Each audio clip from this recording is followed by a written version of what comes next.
मेरे जीवन में नूर तेरा बरसे यीशु, हो तेरे अलावा सर कोई ना। मेरे जीवन में नूर तेरा बरसे यीशु, हो तेरे अलावा सर कोई ना। तेरे घर की लगन मुझे ऐसी लगे, तेरा घर छोड़ कर मुझको घर कोई ना। तेरे घर की लगन मुझे ऐसी लगे, तेरा घर छोड़ कर मुझको घर कोई ना।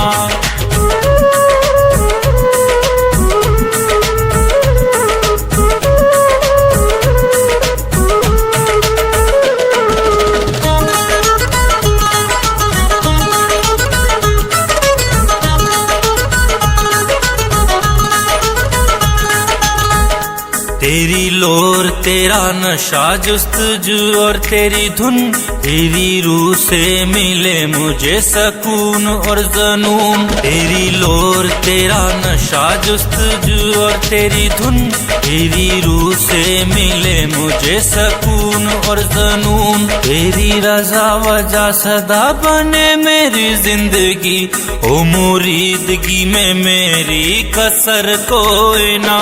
तेरे घर की लगन मुझे ऐसी लगे, तेरा दर छोड़ कर मुझको घर कोई ना।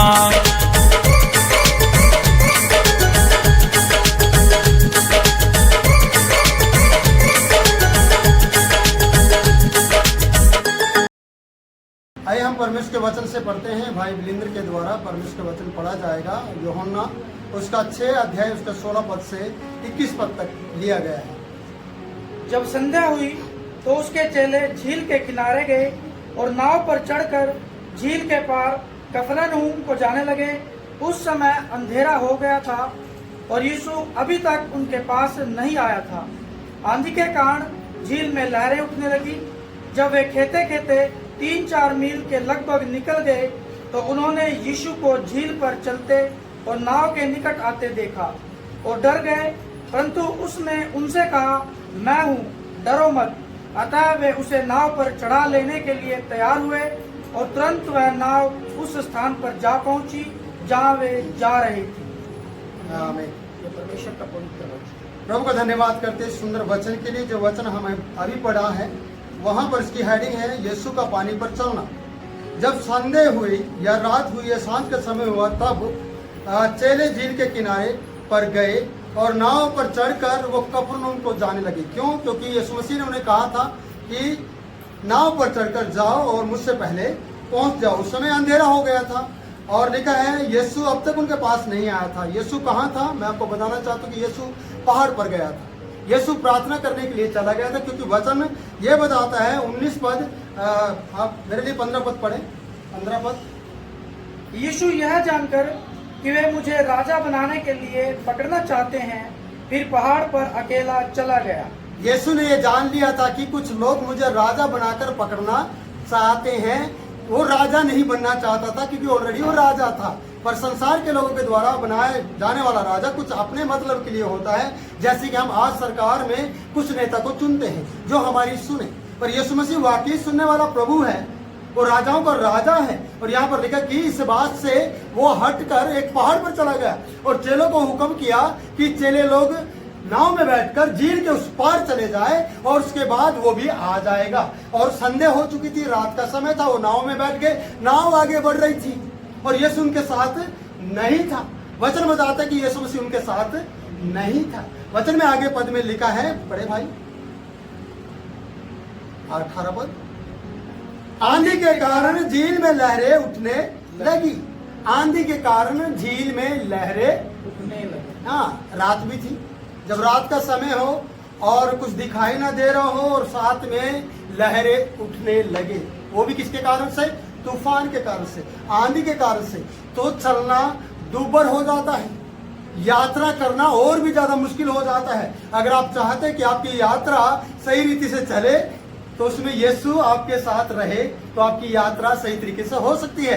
यहाँ पर यीशु उनके साथ नहीं था। संध्या का समय था, नाव चल तो रही थी पर वो डगमगा रही थी। क्यों? क्योंकि आंधी तूफान उनके सामने था और रात का समय था, कुछ दिखाई भी नहीं दे रहा था और उनकी नाव डगमगा रही थी। पढ़े आगे। जब वे खेते खेते 3-4 मील के लगभग निकल गए, जब वो खेते खेते 3-4 किलोमीटर के लगभग चले गए, उन्होंने कोशिश की चलने की और वो आगे बढ़ने लगे। 3-4 किलोमीटर लगातार वो आगे बढ़ते रहे। कैसे? खेते हुए, उस किश्ती को खाली करते हुए, पानी को निकालते हुए, और वो अपनी जीवन की यात्रा को उस नैया के साथ आगे बढ़ा रहे थे। आगे बढ़े भाई। तो उन्होंने यीशु को झील पर चलते और नाव के निकट आते देखा। देखिए, यीशु उनसे पीछे था और सामने से यीशु मसीह को आते हुए देख रहे हैं। यीशु उनकी तरफ से सामने से आ रहा है, वो यीशु की तरफ देख रहे हैं। ना जाने इनके अंदर क्या क्या विचार चल रहे हैं कि ये कौन है, कैसे है, क्या ये प्रभु है या नहीं है, इन्हें इस बात का मालूम नहीं है। मैं आपसे कहना चाहता हूं प्रियो कि यीशु को चिंता है इनकी, और यीशु सामने से चलकर इनके पास आ रहे हैं। पढ़े आगे। और डर गए। वो सामने देखकर क्या हो गया? डर गए। डरना तो संभव है, डरना तो लाजमी बनता है, डरने का कारण है भी, क्योंकि कोई यार पानी में चल के आ रहा है, हम नाव में बैठ के नहीं आगे बढ़ पा रहे हैं, और सामने से कोई व्यक्ति भूत की तरह नजर आ रहा है, कोई व्हाइट कपड़े में नजर आ रहा है, और वो सामने से क्या कर रहा है? हमारी ओर बढ़ रहा है, और वो डर गए। डरना उनके लिए एक कारण था। पहले वो संडे का समय था और वो खेते खेते जा रहे थे।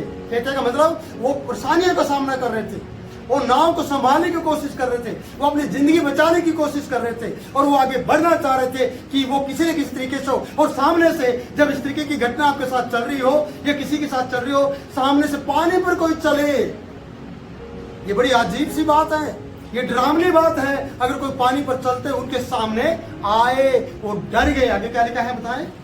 परंतु उसने उनसे कहा, हाँ, मैं हूं, डरो मत। एक जगह वचन में लिखा है प्रियो कि उन्होंने कहा ये भूत है। उन्होंने क्या कहा? ये भूत है। और मेरे प्रियो, जब उसने कहा ये भूत है, तो यीशु मसीह ने कहा डरो मत, डरो मत, मैं हूं। अपने कान को खोलिए और अपनी नाव में ये महसूस कीजिए, और जब भी आपको डर लगे, जब भी आपको परेशानियों का सामना करना पड़े, तो अपने कान को खोलते हुए यीशु की आवाज सुनने के लिए कोशिश करें। उसे भूत ना बनाए, समझ में आ रहा है? उसको दूत समझे और उसे परमेश्वर का फरिश्ता समझे, उसके फरिश्तों को आदर करे और कान को खोले कि वो कह सके आपसे कि मैं हूं। यीशु ने क्या कहा उन लोगों से जब वो डरे हुए थे कि डरो मत, मैं हूं। सोचने वाली बात नहीं है कि ऐसी हालत के अंदर, ऐसी परेशानी के अंदर यीशु मसीह आपके सामने आकर कहे डरो मत, मैं हूं। आगे बढ़े भाई।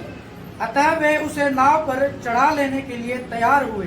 हाँ, जब यीशु ने कहा मैं हूं, वो समझ गए कि ये यीशु है, तभी उन्होंने नाव पर उसे चढ़ाने के लिए वो तैयार हुए, यानी उन्होंने नाव पर उसे चढ़ा लिया।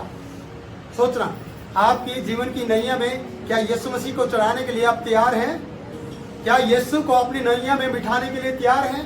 नहीं तो भैया 4-5 किलोमीटर नहीं, पता नहीं आपकी जिंदगी कहां तक चलनी है, और कब तक आप खेते रहेंगे, कब तक ये आपकी जीवन की नैया डगमगाती रहेगी, कब तक आप इसके सामना करते रहेंगे। इसलिए यीशु मसीह आपसे कह रहा है डरो मत, मैं हूं। तो आपको उसकी आवाज सुनकर पहचान कर ये कहना है, नाव में बिठाना है और उसे निमंत्रण देना है। अरे, और तुरंत वह नाव उस स्थान पर जा पहुंची जहां वे रह रहे थे। सोचिए, यीशु के बैठने पर वो नाव वहां पर पहुंची जहां उन्हें जाना था, जहां उन्हें रहना था, जहां उन्हें समय बिताना था। यीशु के कारण उनकी नाव वहां पर पहुंची जहां उन्हें जाना था। सोचिए, आपकी जिंदगी में प्रभु यीशु मसीह का आना कितना जरूरी है। जहां आप जाना चाहते हैं, जिस मुकाम को आप छूना चाहते हैं, जिस मंजिल को आप पाना चाहते हैं, अगर यीशु को आप नाव में बिठा लेते हैं, तो याद रखना आपकी नाव वहां जाकर रुकेगी जहां आप चाहते हैं, जहां आपकी इच्छा है कि आप वहां रुके, तभी वो नाव आपकी वहां रुकेगी। वचन बता रहा है, उसको फिर से पढ़े 21 पद को। अतः वे उसे नाव पर चढ़ा लेने के लिए तैयार हुए। यानी क्या आप तैयार हैं? सोचने वाली बात है। अगर आप तैयार हैं, मेरे प्रियो जितने मुझे देख रहे हैं, तो मैं आपसे कहना चाहता हूं, अगर आप तैयार हैं तो आपकी नाव में यीशु मसीह बैठना चाहता है। आप वचन में पढ़ते हैं, लूका की किताब में, वहां पर जक्कई का जिक्र आता है। और नाटा था, लोग उसे पापी कहते थे। वो पेड़ पे चढ़कर यीशु को देखना चाहता था। समझ में आ रहा है? यीशु वहीं रुक गया उस पेड़ के नीचे और रुक कर उसे कहा, हे जक्कई, झट नीचे उतर आ, आज मुझे तेरे घर में रहना है, तेरे घर में खाना है। और यीशु को देखने वाला व्यक्ति नीचे उतर गया और अपने घर में से ले गया, उसकी जिंदगी में बदलाव आ गया। इसलिए यहाँ लिखा है कि उन्होंने, पढ़ो उसको, 21-25 का, अतः वे उसे नाव पर चढ़ा लेने के लिए तैयार हुए आगे, और तुरंत वह उस स्थान पर जा पहुंची जहां वे जा रहे थे। जब आप चढ़ाने के लिए तैयार होंगे, नाव में बिठाने के लिए तैयार होंगे, अपने घर खोलने के लिए तैयार होंगे, घर में यीशु को बुलाने के लिए तैयार होंगे, तो तुरंत आपके घर में यीशु आएगा, आपकी नाव में यीशु मसीह बैठेगा और आपको तैयार होने की जरूरत है। आपकी चाहत क्या है, आपकी इच्छा क्या है, ये आपको सोचने की जरूरत है। अगर आप सही तरीके से सोचते हैं प्रियो, और आपने यीशु मसीह को अपने उस जीवन की नैया में बिठाते हैं, तो मैं सच कहता हूँ, आपसे वादा है मेरा, और मैं इस बात को सच्ची तरीके से बता रहा हूँ कि आपकी नाव वहां रुकेगी जहां आपकी इच्छा हो, जहां आप जाना चाहते हैं। मैंने वचन में बताया कि उस मुकाम पर आपको प्रभु ले जाएगा जहां आप जाना चाहते हैं। तैयार होना पड़ेगा। पहली बात क्या है?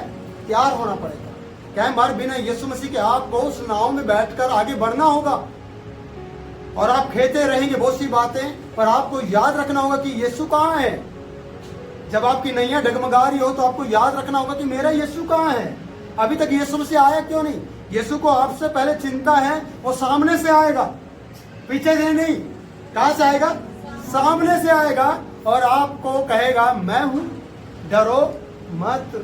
डरने की जरूरत नहीं है। अगर आप चाहते कि आपका डर चला जाए, तो अपने जीवन में, अपने घर में यीशु को निमंत्रण दें। जितने भी यहाँ पर बैठे हैं, मुझे सुन रहे हैं, सबसे मैं कहना चाहता हूँ, यीशु मसीह को निमंत्रण दें और अपने जीवन की नैयों को, मेरे प्रियो, यीशु के हाथ में देते हुए उसके लिए तैयार हो और कहें, प्रभु तू मेरी नैया में आ, और वो तुरंत आपको वहां ले जाएगा जहां आप चाहते हैं। प्रभु इन वचनों के द्वारा आपको आशीष दे। ये 10 मिनट आपके लिए आशीष का काम है।